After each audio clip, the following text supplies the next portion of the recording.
Aduh, sakit. Siapa sih nih yang lempar mangga? Waduh, Mas Kairan, maaf yo, mangganya jadi kena kamu. Sakit yo? Ustadz Rudi. Gak apa-apa Ustadz, kepalaku sekeras batu kok. Beliau Ustadz Rudi, Ustadz yang terkenal di daerahku. Beliau baik dan ramah. Gak pernah sekalipun aku melihat dia absen pergi ke masjid. Ustadz Rudi pun ngajak aku ngobrol. Beliau bercerita banyak hal tentang mangga. Ustadz Rudi emang suka banget sama mangga. Beliau pun bercerita ada pohon mangga berusia 200 tahun yang berbuahnya setahun sekali.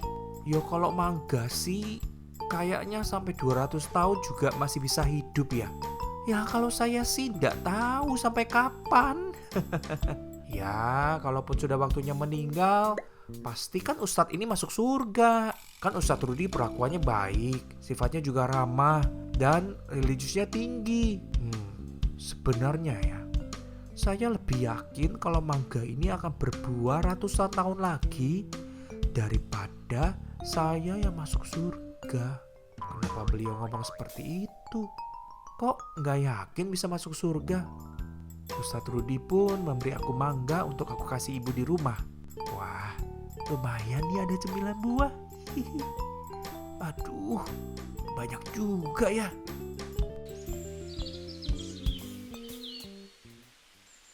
Innalillahi wa inna ilaihi raji'un. Telah berpulang ke rahmatullah Bapak Rudi, Ustadz kita yang kita sayangi. Ustadz Rudi yang kasih aku mangga tadi pagi. Masih teringat jelas senyumannya tadi pagi di pikiranku. Ustadz Rudi yang itu udah tiada. Aku kayak gak percaya. Itu mangga yang dia petik tadi pagi. Bahkan mangga favoritnya itu belum sempat Ustadz Rudi makan. Wah, sungguh cepat dan tidak terduga ya datangnya kematian itu. Lantunan doa-doa pun dimulai. Semua tetangga berdoa bergantian di samping almarhum. Isinya semua hampir sama.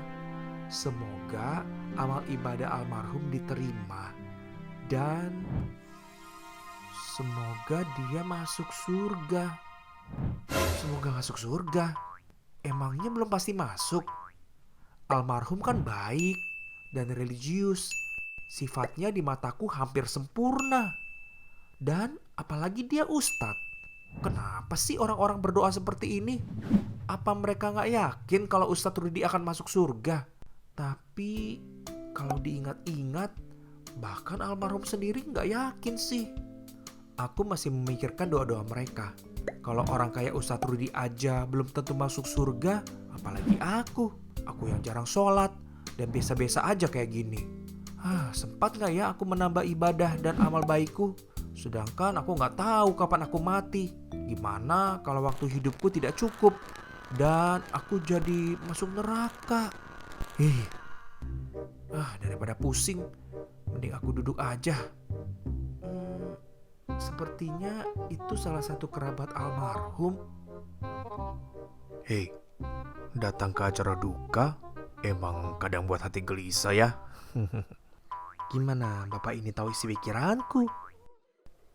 Ya namanya juga masih hidup Om.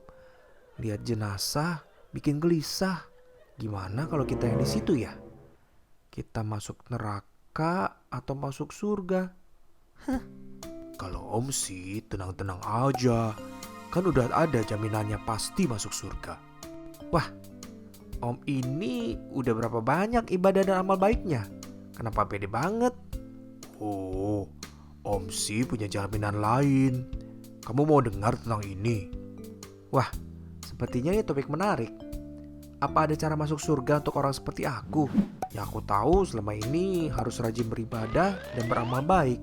Tapi aku tahu itu tidak cukup. Karena orang kayak almarhum saja masih belum tentu masuk surga.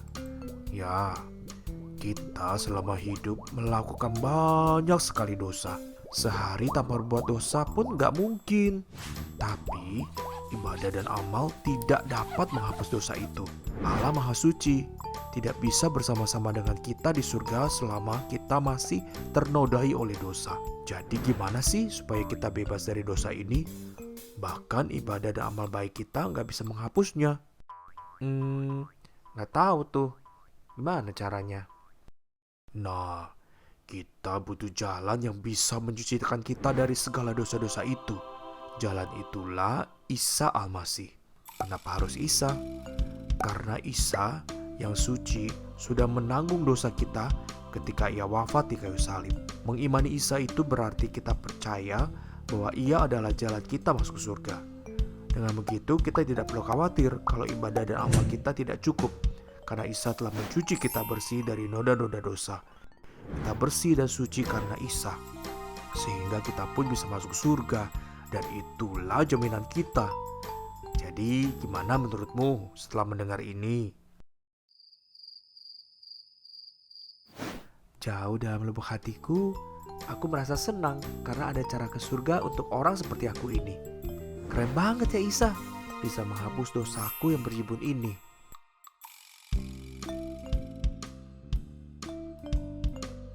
Sambil berjalan pulang, aku merasa hatiku yang tadinya sangat cemas, sekarang sudah sedikit lega. Aku akan cari tahu lebih banyak tentang apa yang dikatakan Om itu. Sambil makan mangga, enak kali ya.